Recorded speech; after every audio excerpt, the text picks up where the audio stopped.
Souhaitons la bienvenue à ceux qui nous suivent par Facebook Live pour notre culte du 6 octobre 2024. Et pour commencer, je vous invite à ouvrir vos recueils de cantiques pour chanter le numéro 197. Cantique numéro 197. Aujourd'hui, toute la terre s'égaie au nom du Seigneur. Qu'à Dieu monte sa prière par Jésus, le Rédempteur. Cantique numéro 197.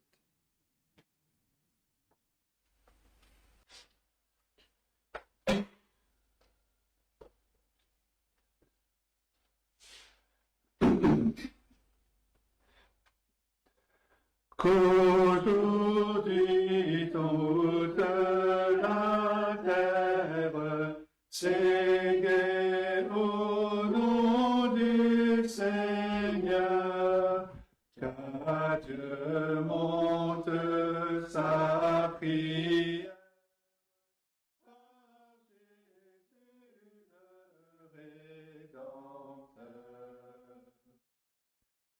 Aujourd'hui son évangile en tout lieu soit publié, qu'apporter son joug facile, tout pécheur soit convié. Qu'aujourd'hui beaucoup d'esclaves de l'erreur et de la mort soient tirés de leur entrave par la grâce du Dieu fort. Qu'aujourd'hui la paix descende, Seigneur, sur tous tes enfants, et que partout l'on entende leurs hymnes reconnaissants. Je vous invite à nous incliner dans la prière. Prions. Et notre Dieu, notre Père Céleste, c'est un privilège que tu nous donnes de nous retrouver ce matin pour chanter tes louanges, pour faire monter notre reconnaissance et notre adoration devant toi, parce que tu en es digne. Tu es le seul vrai Dieu. Tu es celui qui a créé toutes choses par ta parole. Tu es celui qui règne sur toutes choses. Tu es ce Dieu 3 fois saint devant qui les anges se voilent la face. Tu es pur, tu es parfait en toutes choses. Et tu es un Dieu de miséricorde, un Dieu de grâce, un Dieu qui a choisi un peuple et qui nous a donné ton propre Fils comme notre substitut, comme notre sauveur. Et nous te louons, notre Dieu, de ce que ton Fils, celui par qui toutes choses ont été créées, ton propre Fils, est venu dans ce monde, s'est abaissé, a pris sur lui notre nature humaine, sans péché, afin d'accomplir tout ce que tu exigeais, et de donner sa vie en rançon pour le salut de ton peuple. Te louons, notre Dieu, de ce que son œuvre est une œuvre qui est parfaite, il n'y a absolument rien à rajouter. Et c'est uni à lui par la foi, cette foi que tu nous donnes par grâce. Et c'est au travers de cette union avec lui par la foi que tu nous ramènes, tu nous donnes la vie. Tu nous adoptes dans ta famille, tu fais de nous tes enfants. Tu nous donnes cette espérance glorieuse qu'un jour nous serons avec toi. Et tu promets d'être avec ton peuple, avec tes enfants, même ici-bas, alors que nous sommes en route vers notre demeure céleste. Nous te louons, notre Dieu, pour ta fidélité à notre égard. pour cette merveilleuse réalité que en Christ, tu nous donnes toutes choses. Tu nous combles de toute bénédiction spirituelle. En lui, tu nous as donné toutes choses. Et nous te louons de ce que tu as commencé une œuvre en nous. Et nous savons que tu vas la mener à la perfection parce que tu l'as promis. Rien ne peut nous séparer de ton amour. Rien ne peut nous séparer de cet amour que tu nous as manifesté en Jésus-Christ. Et nous te louons, notre Dieu, parce que tout cela est par grâce. Nous n'avons rien fait pour le mériter. Au contraire, nous méritions ta colère. Nous méritions d'être rejetés par toi. Mais dans ton amour infini, dans ta grâce immense, tu nous as aimés. Tu nous as cherchés là où nous étions. Tu nous as ramenés des ténèbres à la lumière, de la mort à la vie, de l'esclavage à la liberté. Et nous te bénissons, notre Dieu, pour des occasions comme ce matin où nous pouvons nous retrouver pour chanter tes louanges, pour ouvrir, lire, méditer ta parole. Et pour plus tard, célébrer ce repas que notre Seigneur Jésus-Christ a institué pour nous rappeler ce que tu as accompli à la croix. Et te bénissons, notre Dieu, pour ce moment que tu nous permets de mettre à part dans la semaine, au début de cette semaine. Mais nous venons à toi, reconnaissant que nous sommes faibles, que nos esprits sont prompts à vagabonder à gauche, à droite. Et nous te prions que par ton esprit, tu nous aides. Tu nous aides à chanter les cantiques avec un cœur reconnaissant. Que tu nous aides à écouter ta parole qui nous sera lue, mais ta parole qui nous sera expliquée et appliquée.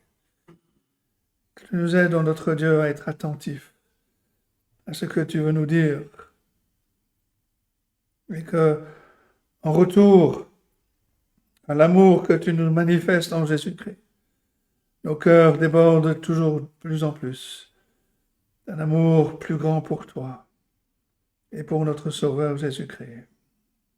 Ce que nous prions pour nous ici, nous te prions pour ton peuple, partout où il se rassemble aujourd'hui.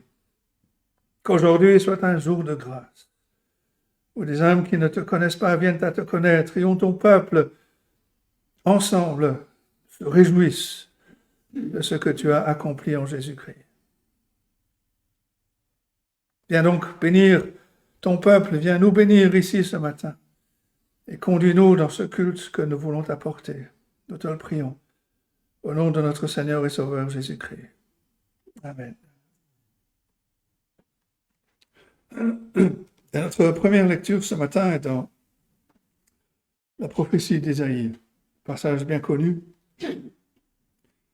le 4e chant du serviteur à la fin du chapitre 52 et le chapitre 53, passage que le conseiller, le trésorier du roi d'Éthiopie lisait quand il quittait Jérusalem pour rentrer chez lui, et que Philippe a retrouvé sur la route pour lui expliquer, qu'il lui a expliqué ce passage. Passage que l'on peut diviser en 5 strophes de 3 versets chacun, où on a le succès du serviteur, la souffrance du serviteur, l'importance du serviteur, pour ensuite revenir à la souffrance du serviteur et au succès. Le succès du serviteur, les derniers versets du chapitre 52, versets 13 à 15, il était défiguré, il était, son aspect différait de celui des fils de l'homme, et pourtant il a accompli la rédemption. Début du chapitre 53, la souffrance, il a été rejeté par les hommes. Un homme de douleur, habitué à la souffrance. L'importance de ce serviteur, versets 4 et 6, il est notre substitut. C'est lui, c'est sur lui que la condamnation que nous méritions est tombée. C'est lui qui a porté nos fautes. Il a dû souffrir, le verset 7 à 9.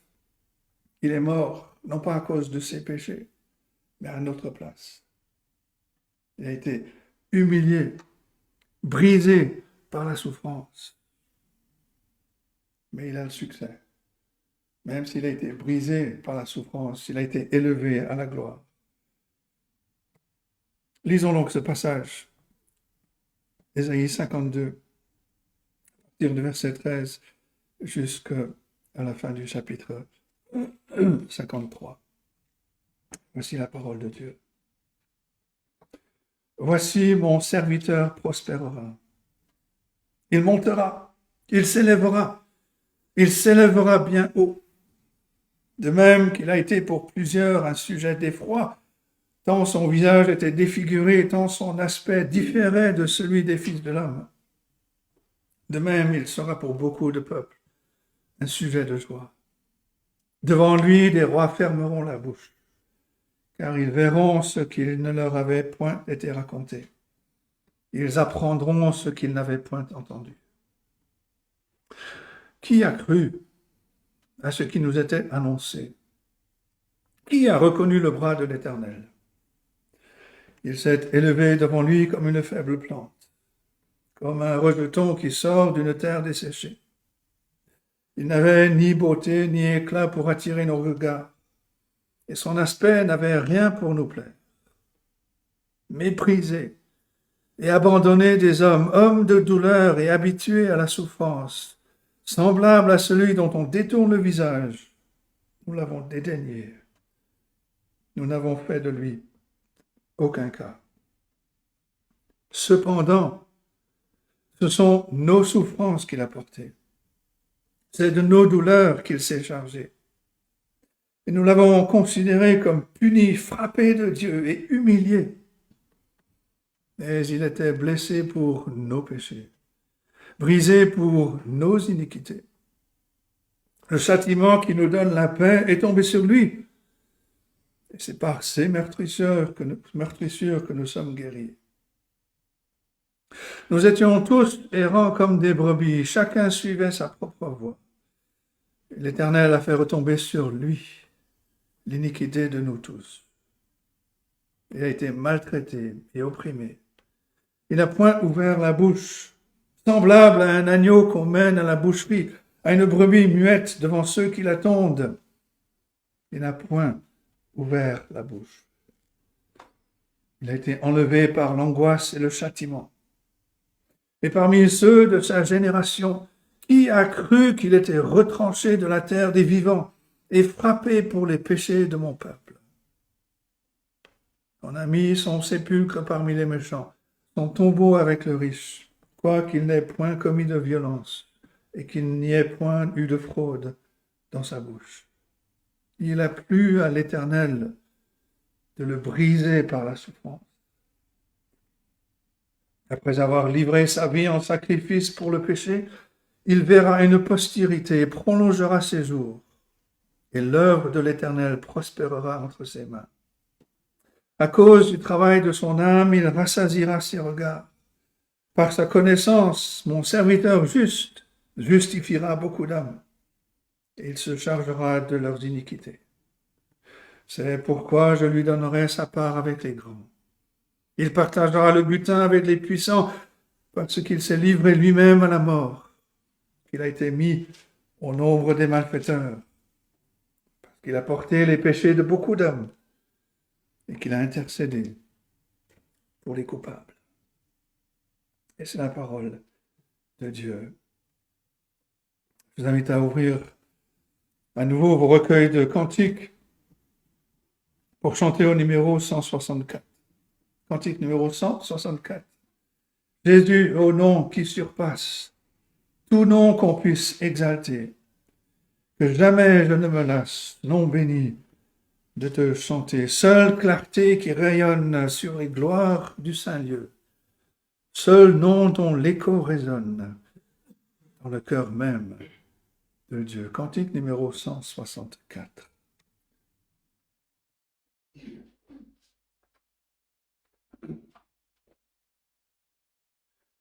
Jésus, au nom qui surpasse tout nom qu'on puisse exalter, que jamais je ne me lasse, nom béni de te chanter.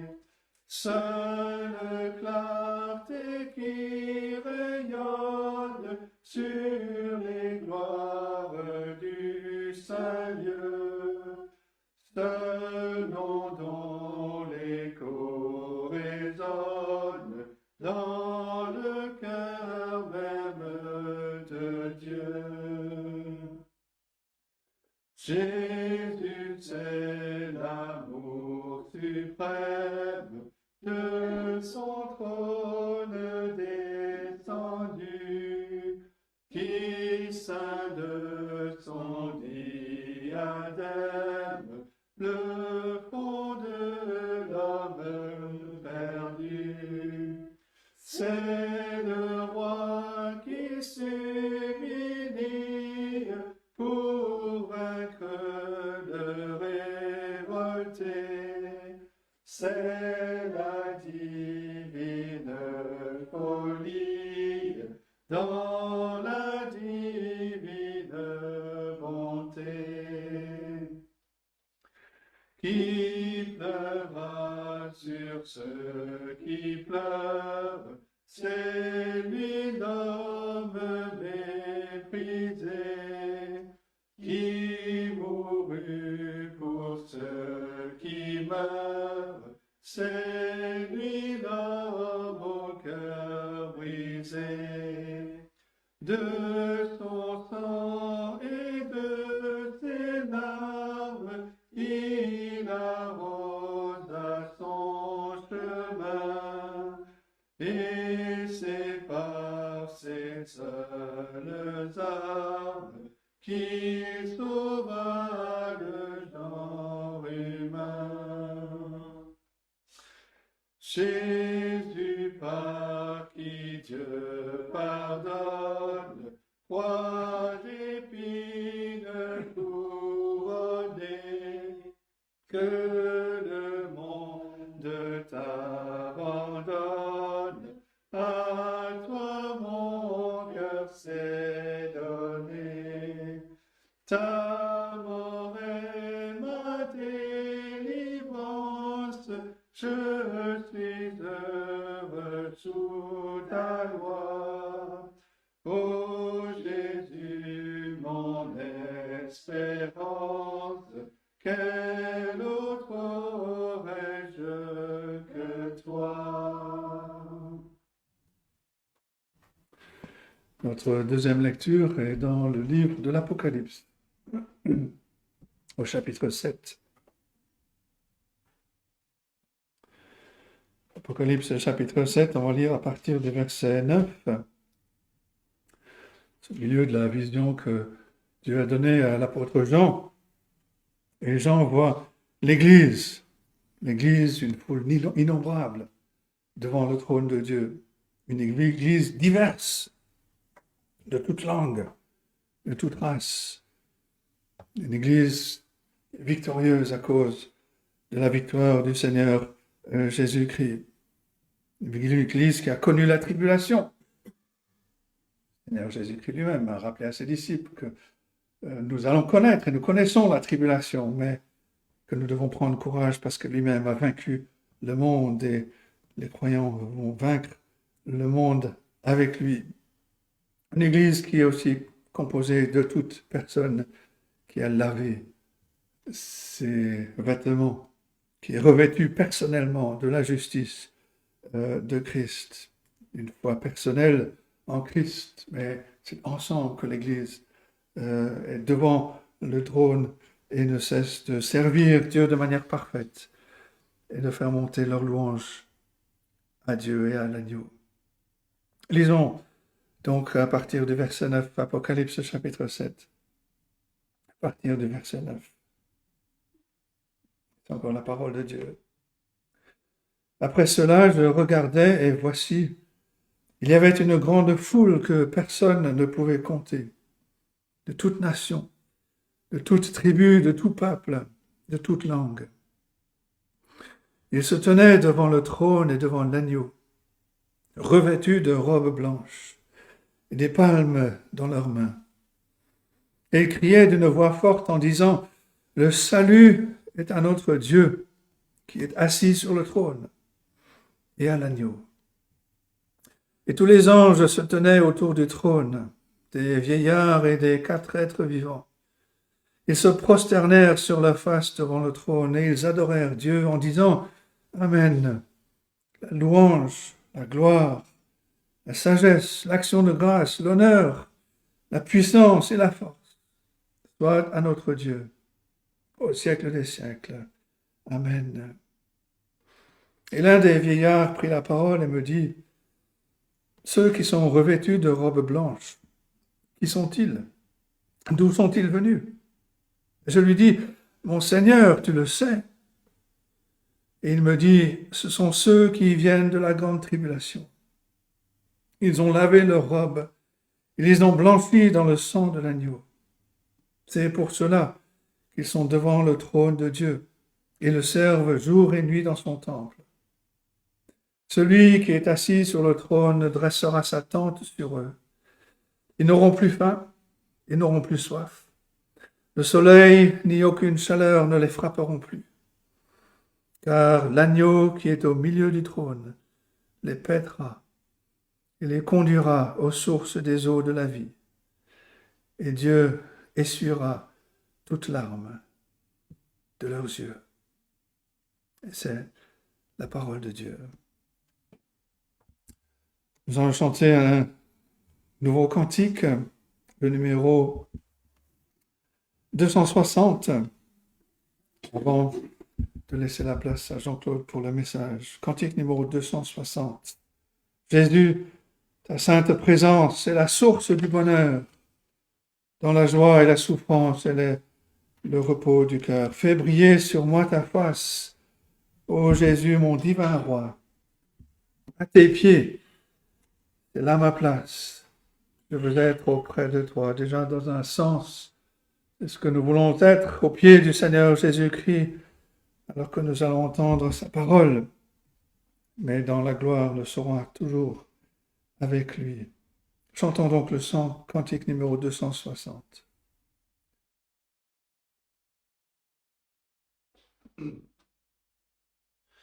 Jésus, ta sainte présence est la source du bonheur.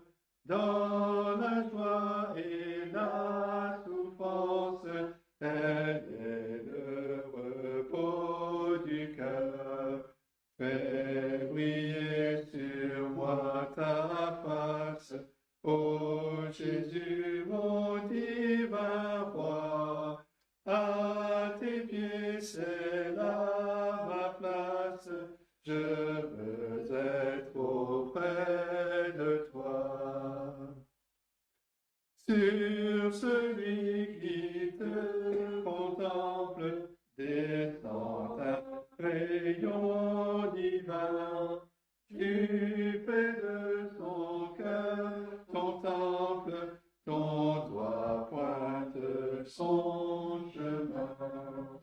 Fais briller sur moi ta face, ô Jésus, mon divin roi. À tes pieds, c'est là ma place, je veux être auprès de toi. Il faut aussi ta présence pour ton service, ô Jésus, car elle est une puissance pour relever les perdus. Fais briller sur moi ta face, ô Jésus, mon divin roi. À tes pieds, c'est là ma place, je veux être auprès de toi. Quand dans les temps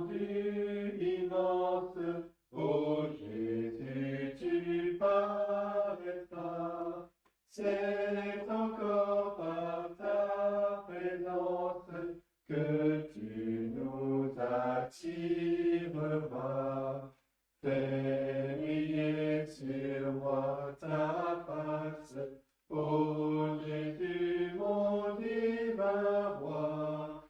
À tes pieds c'est là ma place, je veux être auprès de toi. Et je vous invite à ouvrir la parole de Dieu dans l'Évangile selon Luc, chapitre 8. Et nous commencerons la lecture au verset 26.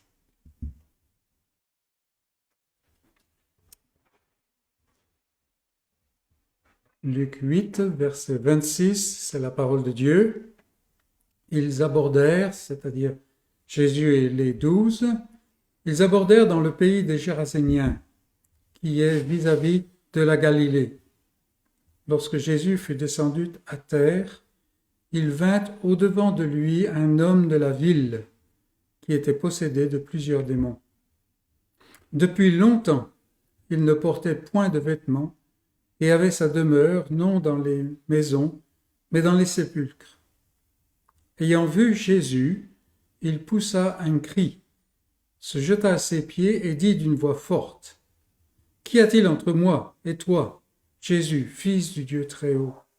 Je t'en supplie, ne me tourmente pas. » Car Jésus commandait à l'esprit impur de sortir de cet homme, dont il s'était emparé depuis longtemps. On le gardait lié de chaînes et les fers aux pieds, mais il rompait les liens et il était entraîné par les démons dans les déserts. Jésus lui demanda, « Quel est ton nom ?» « Légion, répondit-il, car plusieurs démons étaient entrés en lui. Et il priait instamment Jésus de ne pas leur ordonner d'aller dans l'abîme. Il y avait là, dans la montagne, un grand troupeau de pourceaux qui paissaient. Et les démons supplièrent Jésus de leur permettre d'entrer dans ces pourceaux. Il le leur permit. Les démons sortirent de cet homme, entrèrent dans les pourceaux, et le troupeau se précipita des pentes escarpées dans le lac et se noya. Ceux qui les faisaient paître, voyant ce qui était arrivé, s'enfuirent et répandirent la nouvelle dans la ville et dans les campagnes. Les gens allèrent voir ce qui était arrivé. Ils vinrent auprès de Jésus et ils trouvèrent l'homme de qui étaient sortis les démons, assis à ses pieds, vêtu et dans son bon sens. Et ils furent saisis de frayeur. Ceux qui avaient vu ce qui s'était passé leur racontèrent comment le démoniaque avait été guéri. Tous les habitants du pays des Géraséniens prièrent Jésus de s'éloigner d'eux, car ils étaient saisis d'une grande crainte. Jésus monta dans la barque et s'en retourna. L'homme de qui étaient sortis les démons lui demandait la permission de rester avec lui. Mais Jésus le renvoya en disant, « Retourne dans ta maison et raconte tout ce que Dieu t'a fait. » Il s'en alla et publia par toute la ville tout ce que Jésus avait fait pour lui. Et c'est la parole de Dieu. Et ce matin, nous allons nous concentrer sur le verset 39, les paroles de Jésus. « Retourne dans ta maison et raconte tout ce que Dieu t'a fait. » Et l'homme s'en alla et publia par toute la ville tout ce que Jésus avait fait pour lui. Tout ce que Dieu t'a fait. Alors, il y a quelque temps, c'était au début de juin, il y a quelques mois maintenant, nous avons regardé tout ce passage. Probablement vous avez oublié, mais voilà. Et donc nous avons regardé l'événement rapporté dans le passage où se trouve donc notre texte ce matin. Et la semaine dernière, comme j'ai prêché ailleurs, j'ai repris ce passage. Et alors que je prêchais, j'avais conscience de m'attarder sur la situation et peut-être de n'avoir pas fait justice à la vérité au sujet de Jésus et de son œuvre. On peut voir ce qui se passe, on peut même voir que Jésus œuvre, mais on a tendance à glisser sur ces choses. Et j'avais ce sentiment, tout étant ainsi, ce texte me tirait un peu par la manche. Et comme ma préparation pour la série que je prévois de commencer avait besoin de plus de temps, eh bien voilà. Et alors que je réfléchissais sur ça, ce texte m'appelait en particulier, et un mot en particulier dans ce texte. Dans cette rencontre entre Jésus et le démoniaque, nous voyons en tout premier lieu la guérison du monsieur, mais aussi le pouvoir de Jésus sur les démons, sur les forces du mal, la compassion de Jésus envers quelqu'un qui est dans une situation déplorable. On voit aussi l'incrédulité des habitants du lieu. Finalement, nous avons la mission que Jésus confie à l'homme qui est guéri. Et on avait regardé ça assez dans les détails. Mais je veux me focaliser sur ce que Jésus dit à cet homme. Ce qu'il doit faire est clair. Retourne dans ta maison et raconte.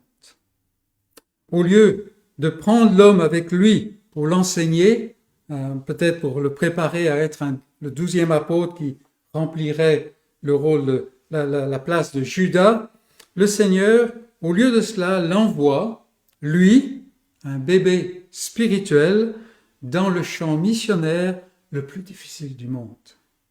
Et nous comprenons cela, n'est-ce pas? Combien il est difficile d'annoncer la parole dans sa propre maison. Il y a tellement de choses qui militent contre ça. Et on peut s'étonner de ce que Jésus fait ici. Mais en fait, la mission que Jésus confie à cet homme est une mission très judicieuse. Lors de son miracle, le Seigneur a infligé une grande perte aux habitants du lieu. Vous vous rappelez comme quoi il permet aux démons d'aller dans les cochons, dans les pourceaux, et voilà que les habitants du lieu perdent 2000 cochons. Alors, je n'ai pas passé de temps à essayer d'évaluer quel était le coût d'un cochon, mais c'était quand même une grande perte. Et en résultat, ces gens le rejettent dans leur incrédulité. Ils lui demandent de quitter les lieux. Et donc, même si Jésus était resté et avait prêché le royaume comme il le faisait partout, même s'il l'avait fait dans ce lieu, les oreilles de ces gens étaient fermées à Jésus à cause de cette importance qu'il accordait à leur perte. Rappelons-nous ce que dit Matthieu du séjour de Jésus à Nazareth. Jésus était venu à Nazareth, sa ville, pas natale, mais sa ville de résidence au début. Et nous lisons, c'est Matthieu qui parle, il ne fit pas beaucoup de miracles dans ce lieu. Pourquoi? À cause de leur incrédulité. Et si vous prenez des notes, c'est Matthieu 13, 58. Mais en laissant là cet homme guéri, dont tout le monde connaissait la condition initiale, le message de l'Évangile s'incarnait devant le peuple. Donc là, en fait, Jésus change de registre, retourne et raconte. Telle est la mission. Et cet homme, en fait, nous avons déjà vu, l'homme lui-même est le message. La puissance et la compassion de Dieu, chose à laquelle ses habitants, d'une manière incompréhensible, de manière raisonnable, sont complètement aveugles. Ils voient l'homme tel qu'il est, mais la puissance qui a changé cela, qui a chassé les démons, pour eux, n'a aucune importance, tellement ils sont omnubilés par leur perte des cochons. Mais on peut se demander ce que cet homme doit raconter. Le Seigneur l'envoie à retourner dans la maison, ça on comprend très bien, et raconter tout ce que Dieu lui a fait. Qu'est-ce qu'il doit raconter, en fait? Et il y a moins de 24 heures, cet homme ne savait rien de Jésus, absolument rien. Et ce n'est pas dans l'intervalle entre le miracle et l'arrivée des habitants, même si c'était quelques heures, que l'homme a pu recevoir une formation adéquate. Tous les séminaires de formation théologique vous diront qu'il faut quand même du temps. Que doit-il raconter? Voilà la question. Et en fait, souvent, on ressent le besoin de connaître la réponse à cette question. Et Jésus le lui dit, raconte tout ce que Dieu t'a fait. Et il est clair que le Seigneur ne lui demande pas de se contenter de donner l'information sur les événements qui viennent de se dérouler. Ce n'est pas, il ne l'envoie pas pour faire un article pour le journal local, en fait. Il lui demande, en fait, d'expliquer le sens de ce qui s'est produit. Tout en relatant les faits, cet homme doit réfléchir à ce qui a produit ces faits et il doit en donner le sens. En fait, c'est exactement ça la prédication. Prédication regarde les faits qui sont couchés dans l'Écriture, la parole de Dieu, doit chercher à en comprendre le sens, ce sens qui fait partie de toute l'alliance de Dieu et partager le résultat, n'est-ce pas? En donner le sens. Sinon, pourquoi est-ce que Dieu le renvoie dans ta maison, comme il le dit? Sinon qu'il faut aller plus loin que simplement les faits. Et je me demande si nous passons du temps à réfléchir aux raisons qui sont sous-jacentes et les raisons qui produisent les événements de notre vie. Pourquoi est-ce que Dieu nous fait passer par tel ou tel chemin, telle ou telle expérience? Est-ce que nous nous arrêtons? Est-ce que nous prenons du temps dans notre époque tellement bousculée pour réfléchir à ces choses-là? Peut-être que si nous le faisions davantage, nous grandirions plus rapidement dans la connaissance et dans l'intimité de Dieu. Ou est-ce que nous nous contentons d'être simplement nourris avec l'explication de la parole de Dieu? Il faut aller plus loin. C'est un peu comme pour l'apprentissage. On n'a pas tellement d'apprentis ici en France maintenant, parce qu'on a méprisé cette façon de faire. Mais l'apprenti venait, alors c'était le bleu, comme on dit, n'est-ce pas? Il ne connaît rien du tout. Il ne va même pas savoir par quel bout prendre le marteau. Mais petit à petit, il est formé, et dans la formation, vous avez le maître qui est là, qui s'attend à ce que les choses n'aillent pas vraiment comme il faut, et à travers les erreurs, à travers les échecs, il enseigne. Et puis vient un moment où l'apprenti saisit la chose pour lui-même. Et maintenant, il cesse en fait d'être un apprenti. En fait, il sera un apprenti toute sa vie. Mais maintenant, il va tirer son apprentissage de son expérience même. C'est exactement ce que nous avons ici. Et dans les paroles du Seigneur, retourne dans ta maison et raconte tout ce que Dieu t'a fait. Il y a deux éléments. Premièrement, le fait que Dieu a fait quelque chose. Et deuxièmement, qu'il faut que l'homme raconte tout ce que Dieu a fait. Donc regardons à ce que Dieu a fait, ce que Dieu t'a fait, comme il dit à cet homme qui était possédé autrefois. On peut glisser aisément sur ces paroles sans y prendre garde. On a tellement l'habitude de ces passages. Avez-vous jamais réfléchi que pour qu'un homme soit sauvé, pour que quelqu'un soit sauvé, il faut que Dieu fasse quelque chose? Vous allez me dire, ça nous le savons. Est-ce que vous avez jamais réfléchi à la chose? Ou bien, est-ce que vous vous contentez de voir les choses sur un plan horizontal, centré sur l'homme? Alors, bien entendu, on va répondre par la négative. Les paroles de notre bouche sont-elles appuyées par notre manière d'agir? Le cœur du message de l'Évangile est que Dieu a agi dans sa grâce pour produire une œuvre de salut. Alors bien entendu, il y a beaucoup plus que cela tout autour, mais ici, c'est ce que nous voulons voir. Si Dieu n'avait pas agi, si Dieu n'avait pas décidé d'agir, il n'y aurait pas de salut, tout simplement. Pensons à notre homme, ici, parce que c'est lui qui est l'illustration. Pensons à notre homme. Il est possédé à l'extrême. Une multitude de démons sont en lui. C'est-à-dire qu'il est assujetti, il est prisonnier. Il est incapable de faire quoi que ce soit pour s'extirper de son état. Aucun esclave ne s'est jamais affranchi par lui-même. C'est impossible. Ce qui l'habite le pousse à faire ce qu'il ne veut pas. Même Marc, si on en croit Marc, cet homme est tellement en détresse qu'il s'automutile, il se blesse, ne veut pas faire ça. Il est nu, il vit dans les sépulcres, pas vraiment l'endroit choisi, n'est-ce pas? Et, comme je le dis, il s'automutile. Ce qu'il ne veut pas faire, le voilà qu'il le fait. Même les efforts de ses semblables ne servent à rien. Ils ont essayé de l'enchaîner pour le restreindre. Non, il n'y a aucun moyen de sortir de ce désespoir. D'une part, il fait ce qu'il ne veut pas faire, mais il n'arrive pas à faire ce qu'il voudrait faire. Parce que cet homme possédé est toujours un homme.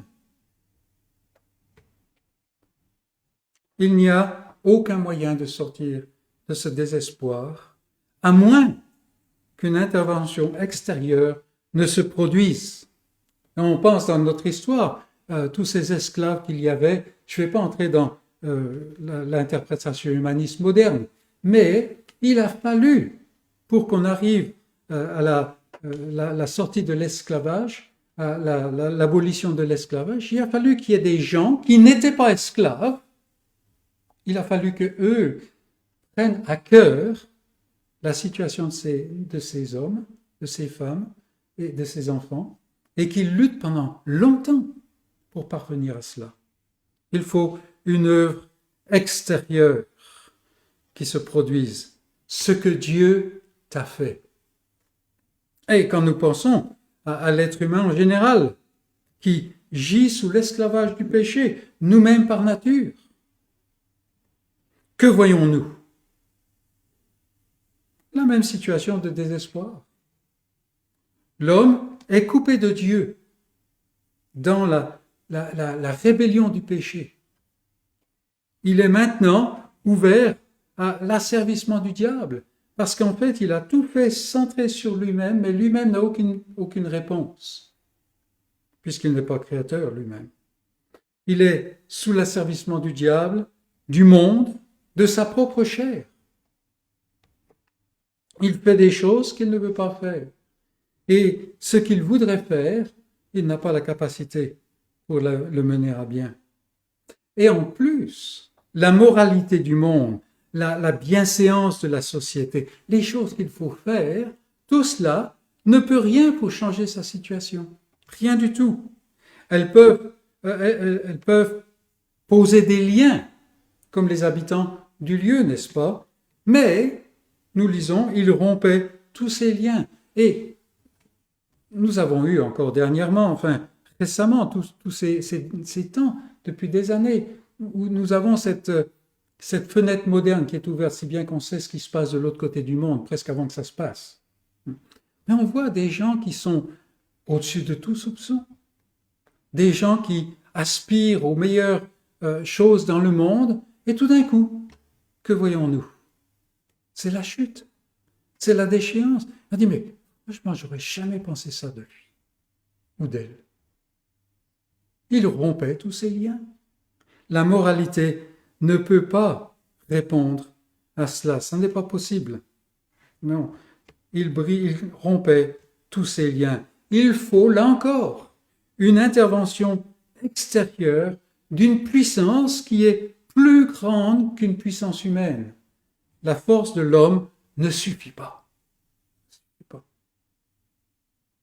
Et c'est là, bien entendu, que l'Évangile retentit et que l'Évangile est une bonne nouvelle. Parce que, comme le dit Jésus ici, va prêcher l'Évangile, c'est-à-dire tout ce que Dieu t'a fait. La question se pose à chacun de nous. Est-ce que je peux raconter tout ce que Dieu m'a fait? A-t-il seulement fait quelque chose pour moi? Ou est-ce que je suis encore à me reposer sur les béquilles de la chair et de mes bons vœux pieux, de mes désirs, de mes souhaits? Est-ce que c'est cela?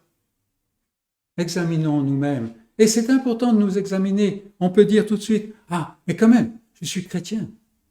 Et je crois dans la vérité. » Je ne suis pas comme ces chrétiens qui sont à moitié chrétiens et tout cela. Est-ce que ma vie dit cela? Tout autant que ma bouche. Donc il est important de s'examiner soi-même. Pourquoi? Aussi parce que souvent, ce que Dieu a fait pour moi devient quelque chose d'habituel. Je ne le remarque plus. C'est un peu comme les meubles dans la maison. Quand vous achetez le meuble, alors c'est la seule chose que vous voyez dans toute la maison, n'est-ce pas? Et puis petit à petit, il est pris pour acquis et on ne le remarque même plus. Et l'œuvre de Dieu, souvent dans la vie du croyant, devient ainsi.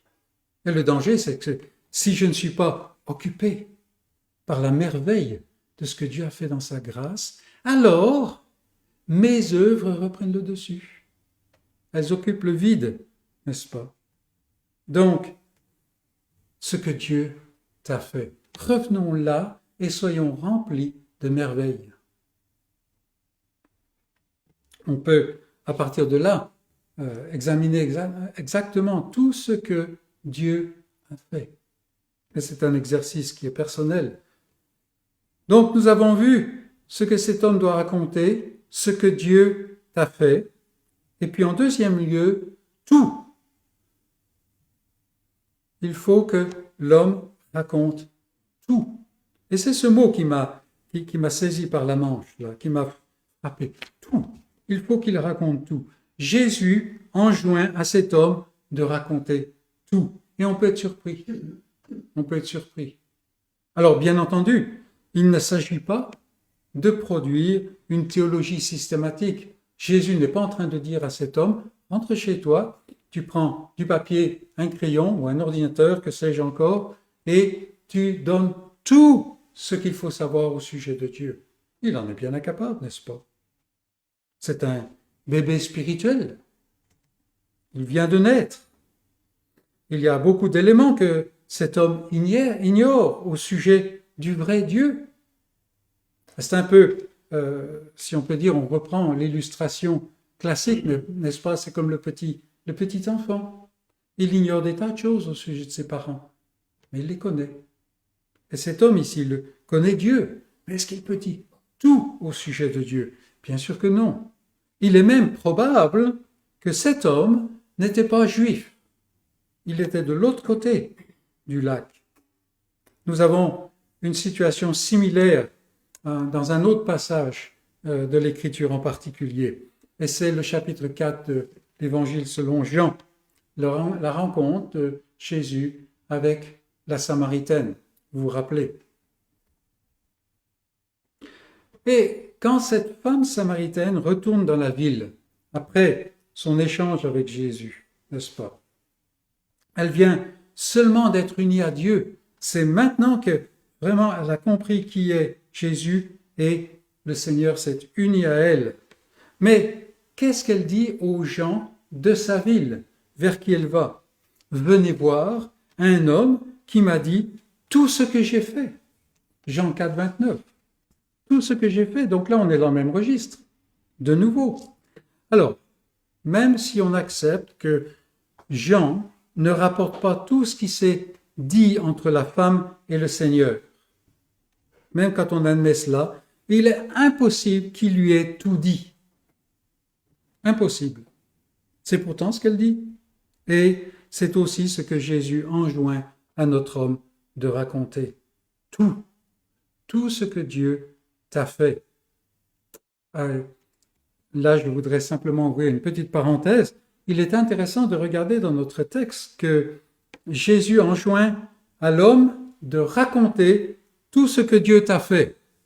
Et l'homme rentre chez lui, dans toute la ville, qu'est-ce qu'il fait? Il s'en alla et publia tout ce que Jésus avait fait pour lui. Il connaît déjà des choses que même les prétendus témoins de Jéhovah refusent de croire.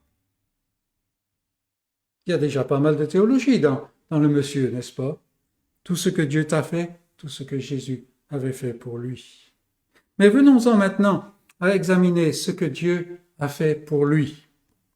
Et bien entendu, vous aurez bien compris que la chose n'est pas exhaustive. Mais si ça peut nous lancer dans nos réflexions et notre méditation, il est clair que cet homme ne saisit pas encore tout ce qui s'est passé.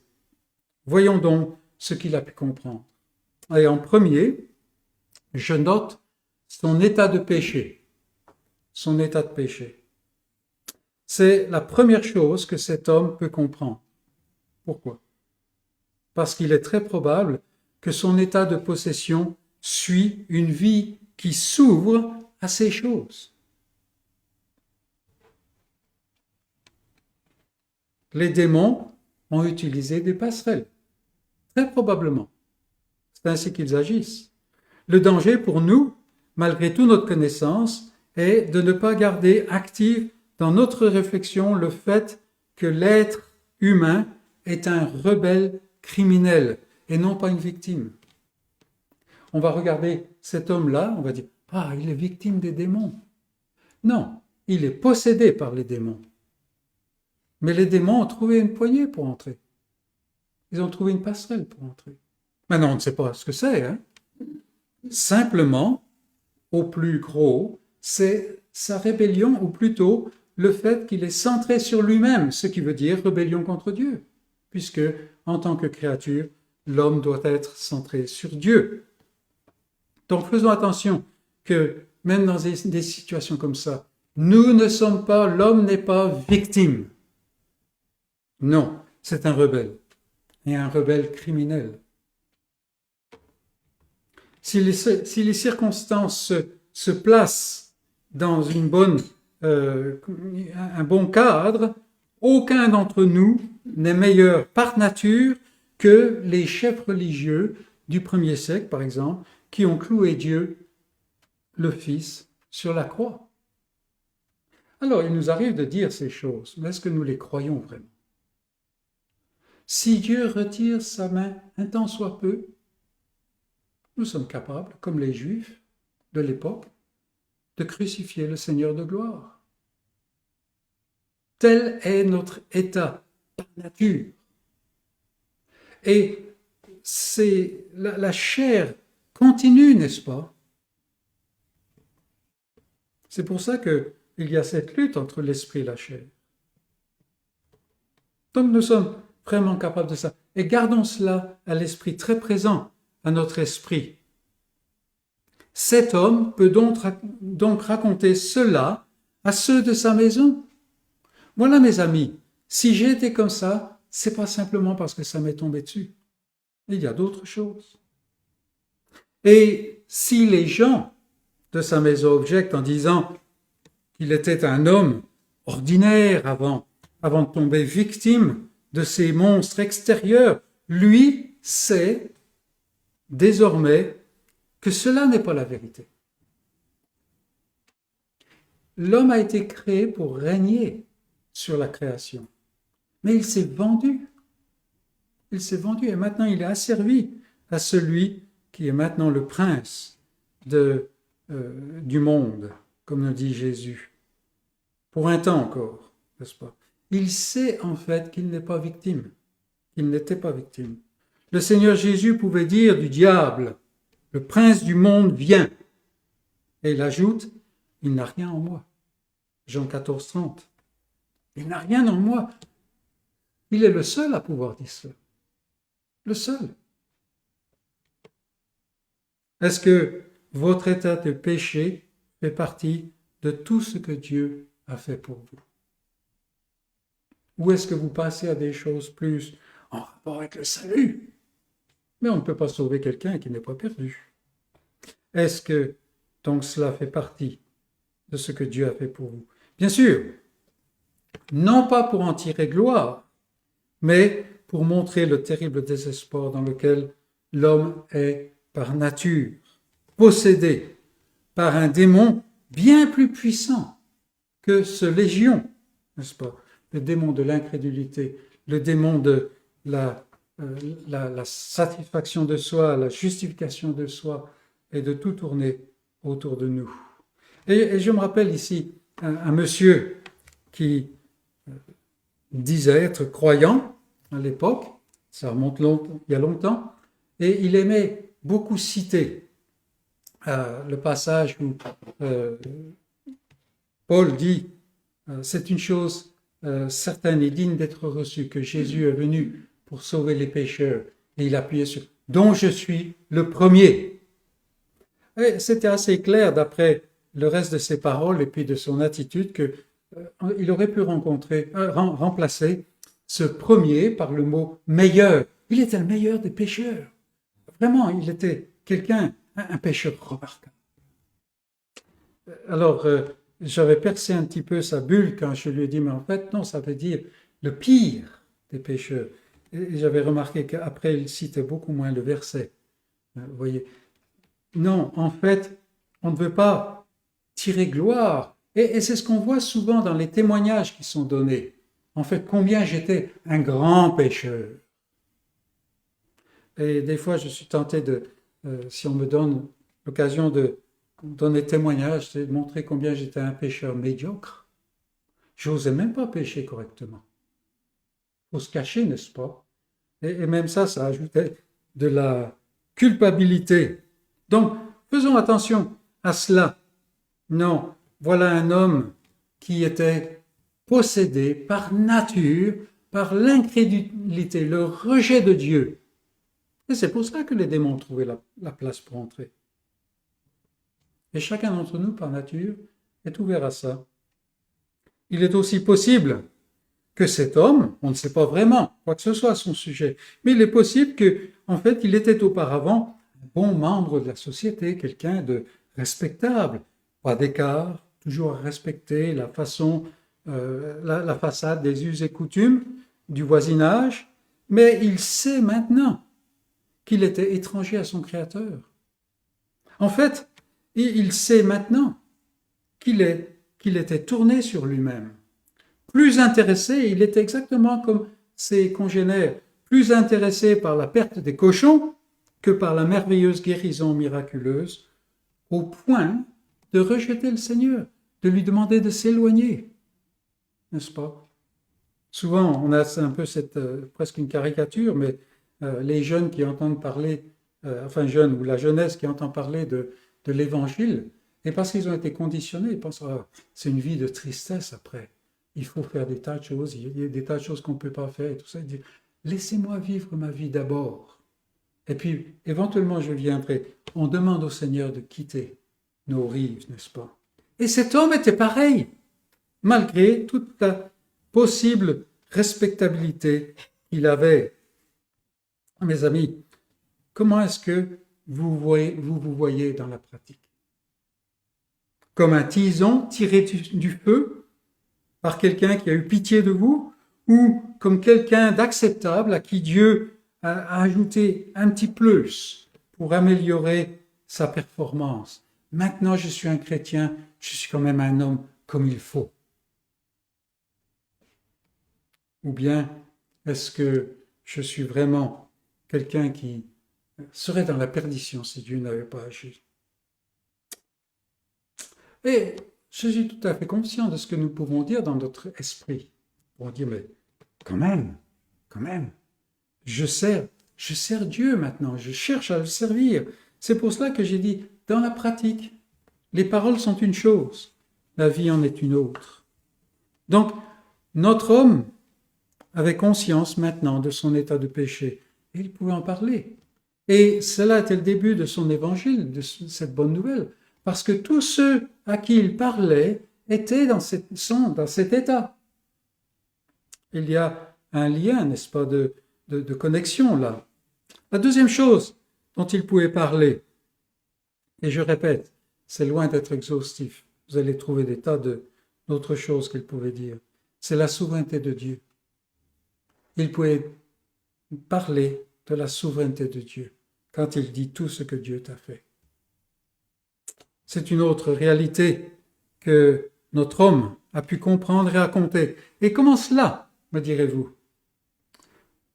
Eh bien, la réponse est simple. Qui a pris l'initiative de cette rencontre? C'est pour cela qu'on peut parler d'un rendez-vous. Jésus traversait le lac. Pourquoi? De l'autre côté, il y avait une grande foule qui l'a écouté toute la journée. Il voulait enseigner quelque chose aux disciples pendant la traversée, oui, c'est vrai, mais pourquoi arriver là? N'est-ce pas? Qui a pris l'initiative d'aller dans le pays des Géraséniens? L'homme lui-même n'avait aucune idée de l'existence de Jésus, et encore moins de la mission pour laquelle il était envoyé, de chercher et sauver ce qui était perdu. Non, rien du tout.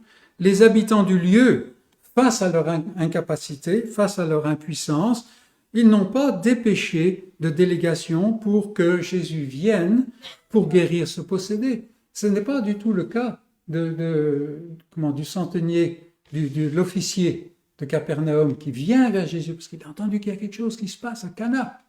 Et peut-être qu'il peut traiter son fils qui est près de mourir. Ici, non, rien. Rien du tout.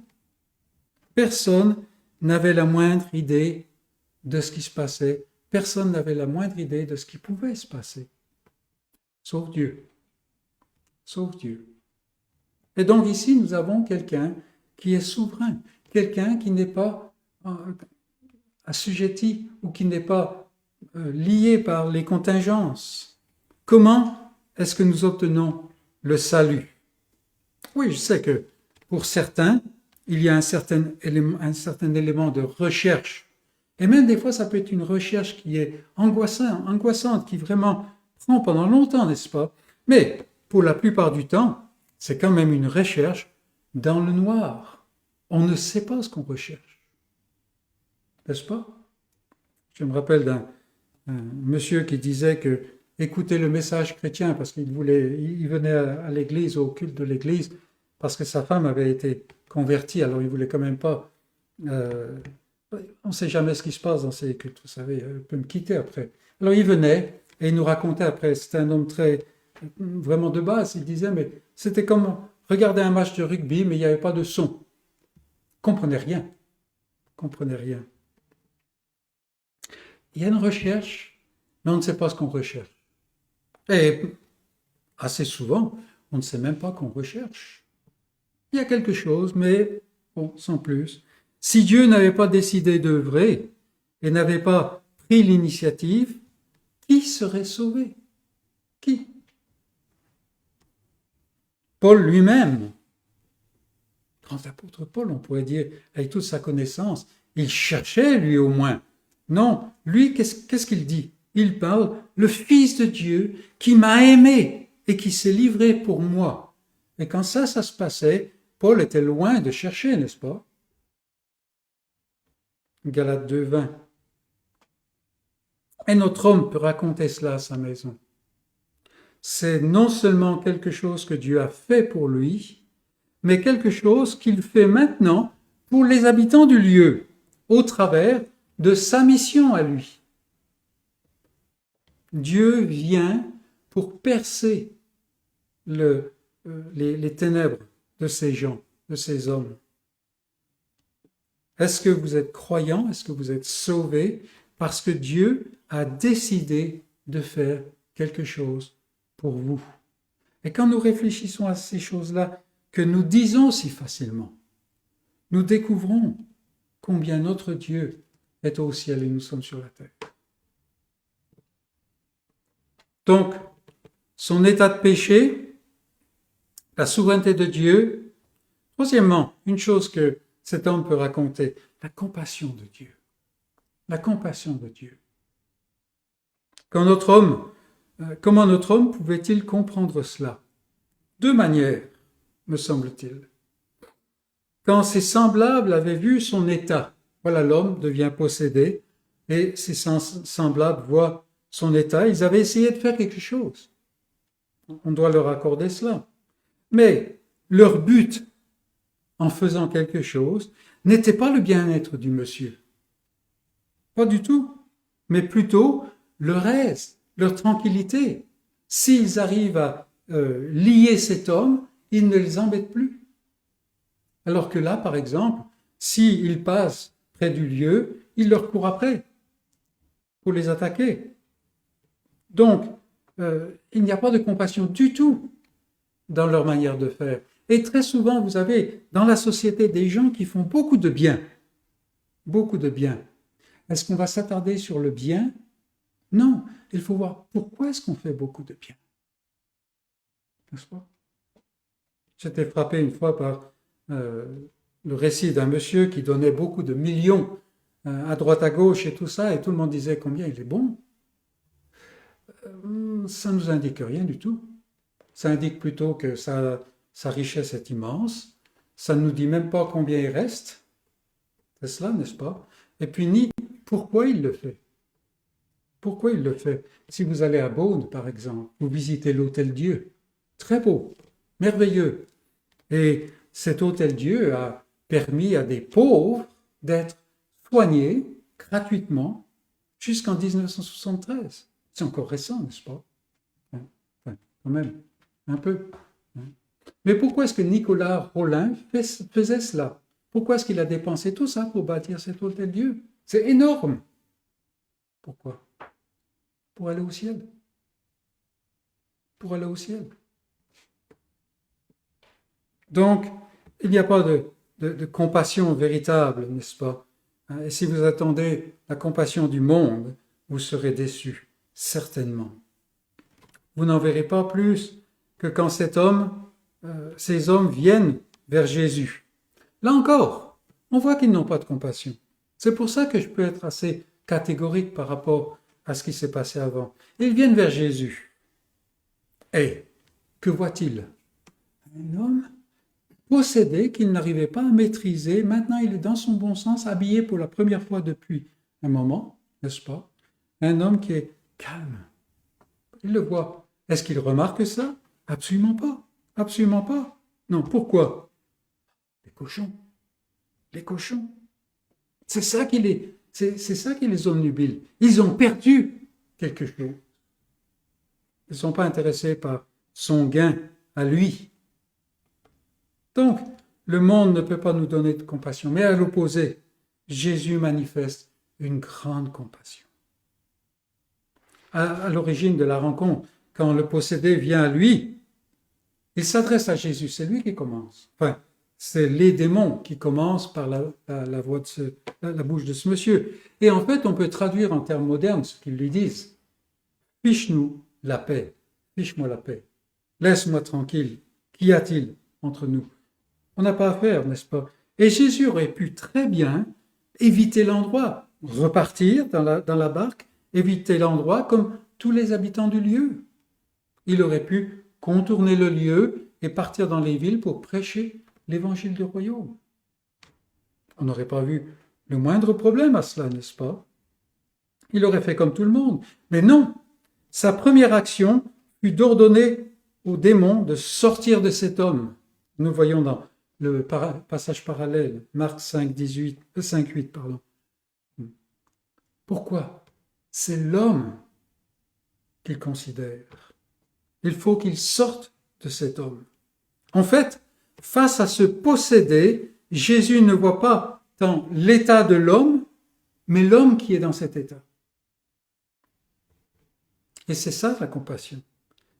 Si vous êtes croyant ce matin, c'est parce que Dieu a eu pitié de vous. Et Marc dit, il ajoute dans l'ordre de Jésus à cet homme par la suite, retourne à ta maison et raconte tout ce que Dieu a fait pour toi et combien Dieu a eu pitié de toi. Si je suis chrétien, si je suis croyant ce matin, si vous êtes croyant, c'est parce que Dieu a eu pitié de nous. Quelle merveille, n'est-ce pas? Il n'a pas regardé autre chose que vous, que moi, une pauvre âme terrassée, faite pour le ciel, mais maintenant tenue dans les griffes du moi, dans les griffes du diable, dans les griffes du monde. Terrassée, et une âme pour laquelle il a envoyé son Fils. C'est ce qu'il voit. Et si quelqu'un n'est pas croyant ce matin, nul besoin de perdre tout espoir. Oh, je suis une victime, c'est comme ça finira ainsi. Pas besoin de se résigner, de subir. Non, le Dieu et Père du Seigneur Jésus-Christ est rempli de compassion. La porte est ouverte. La porte est ouverte.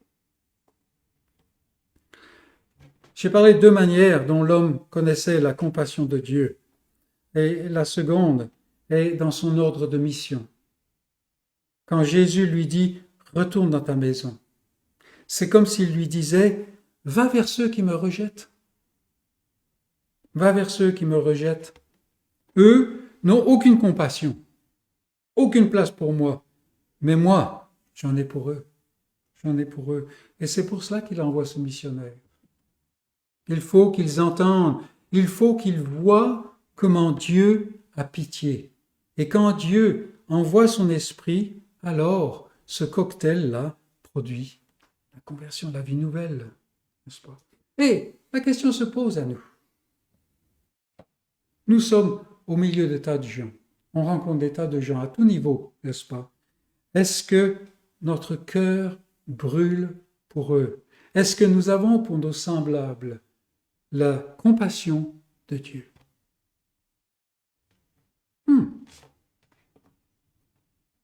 Vous répondez pour vous, et je réponds pour moi. Mais je pense que c'est assez semblable. Donc, la compassion de Dieu, une autre chose que cet homme peut comprendre, la grâce de Dieu. La grâce de Dieu. Alors, c'est très proche de ce que nous venons de voir, mais cela va plus loin. On peut dire que la compassion ressent et cherche à rétablir ce qui a été perdu. On va remettre cet homme dans son état normal. Par compassion, Jésus peut guérir et même les gens guéris peuvent continuer leur vie normale. Il y a beaucoup de gens qui ont été guéris en Israël dont le cœur n'a pas été touché. C'est certain. La grâce, quant à elle, donne une vie nouvelle. Elle transforme, elle crée ce qui n'était pas là. Elle fait naître de nouveau. Cet homme avait été possédé, maintenant c'était un homme qui est transformé. Comment est-ce que nous le voyons? Il veut suivre Jésus. Il veut suivre Jésus. Et nous pensons bien entendu à cela, avec en cela à cet homme à Samarie, Simon le magicien, Simon le mage, comme il est dit, n'est-ce pas? Cet homme, il crut, il est dit, il se fait baptiser, mais nous savons que son cœur n'est pas touché, ce qui apparaît par la suite. Pourquoi? Il suit Philippe. Il suit Philippe. Il veut imiter Philippe. Mais non. Non. Guéri, notre homme ici aurait pu retourner à ses affaires, à sa vie d'avant. Tout va bien. Comme ce qui se passait avant qu'il soit possédé des démons. Mais il est désormais, pour ainsi dire, possédé par une autre puissance. Il y a d'autres liens qui ont été établis. Jésus s'est saisi de son cœur, il s'est saisi de sa vie, il est maintenant le maître. C'est pour ça qu'il peut lui commander de retourner. Cet homme a désormais un nouveau maître et quand celui-ci lui enjoint de retourner et de raconter plutôt que de venir avec lui, que lisons-nous? Cet homme s'en alla et publia par toute la ville le message que Jésus lui a donné. C'est exactement cela. Donc ça c'est la grâce. C'est quelque chose de nouveau. Est-ce que je me suis seulement débarrassé des choses gênantes dans ma vie? Il y a beaucoup de conversions, entre guillemets, aujourd'hui, qui sont ainsi. Et c'est pour cela que la question est légitime. Beaucoup de gens dans les églises ne connaissent pas le Seigneur. Ils ont fait quelque chose, une démarche, mais c'est tout.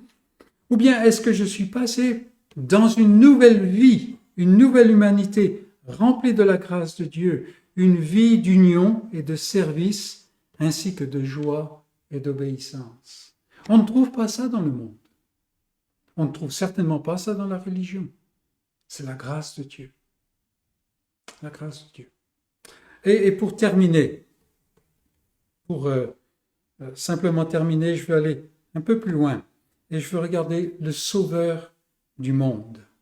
Le Sauveur du monde. Parce que cet homme est en présence de celui par qui le salut vient.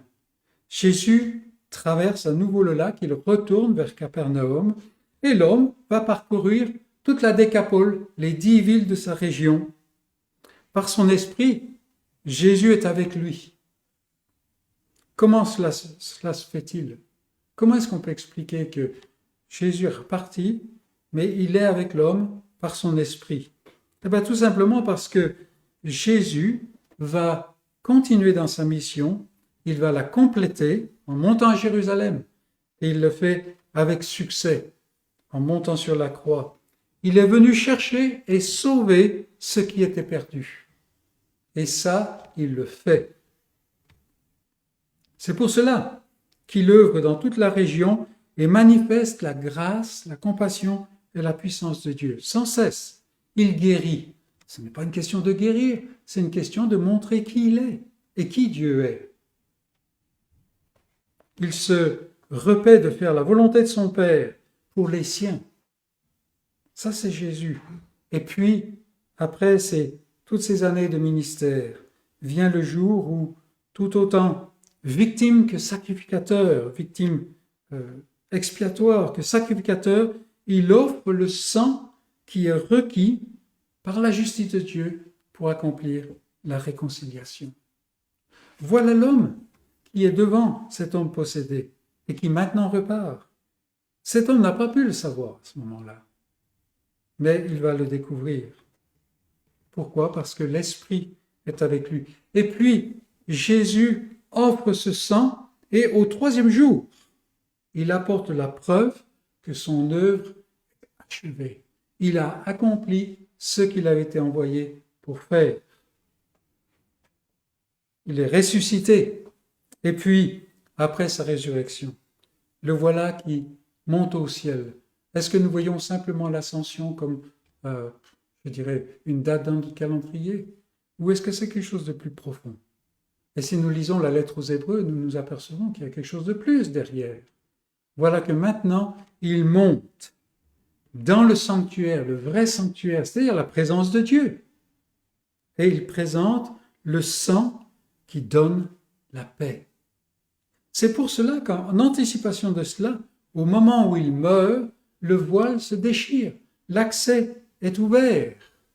Et on pense à l'accès que nous pouvons avoir dans la présence de Dieu, mais aussi l'accès que Dieu maintenant peut venir toucher les cœurs par son esprit. Pourquoi? Christ a présenté le sang qui donne la paix. Il a toute autorité et il accompagne les siens continuellement. Cet homme-là, comment est-ce qu'il est parvenu à savoir ça? Nous ne savons pas. Mais le témoignage de l'esprit, ou plutôt l'esprit, rend témoignage à notre esprit que nous sommes enfants de Dieu. Et c'est exactement ce qui se passe pour cet homme. Et la question se pose pour terminer. Est-ce que je peux raconter tout ce que Dieu a fait pour moi? Est-ce que je le peux? Et vous voyez tout de suite qu'il n'est pas question de simplement avoir une grande connaissance théologique. On a un bébé ici. Et pourtant Dieu l'envoie. Donc, rappelons-nous cet homme et mettons-nous à la tâche en obéissant à Dieu. Que le Seigneur glorifie son nom par sa parole. Amen.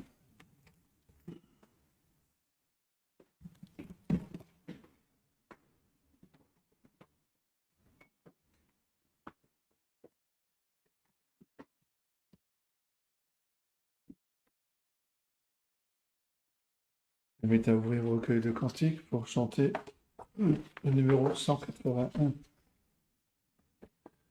Cantique numéro 181. Ô Seigneur, bénis la parole que nous venons d'ouïr. Ne permets pas qu'elle s'envole de notre souvenir. Plutôt que ton évangile s'emparant de nos cœurs, ces quelques grains en donnent mille à ta gloire. Ô Seigneur, cantique 181.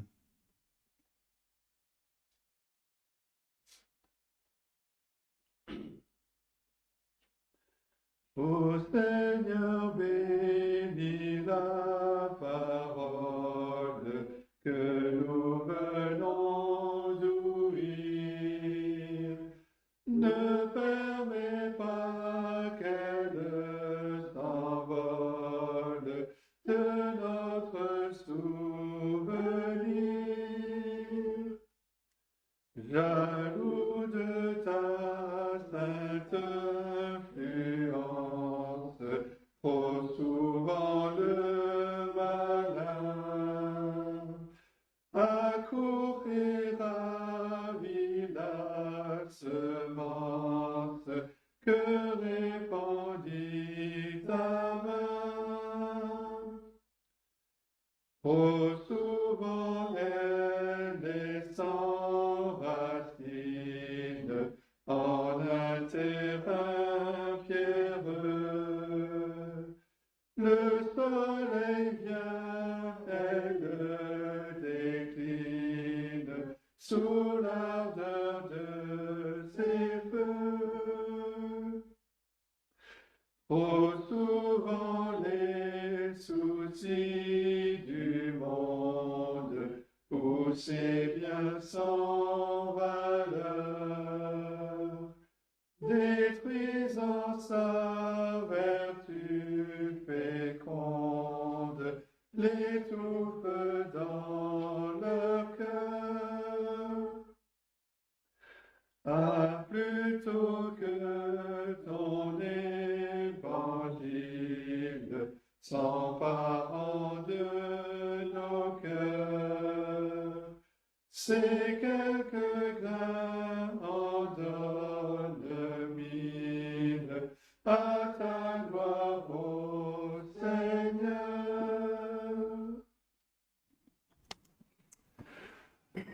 Nous allons dire au revoir à ceux qui nous ont suivis sur Facebook Live en vous souhaitant un bon dimanche, une bonne semaine.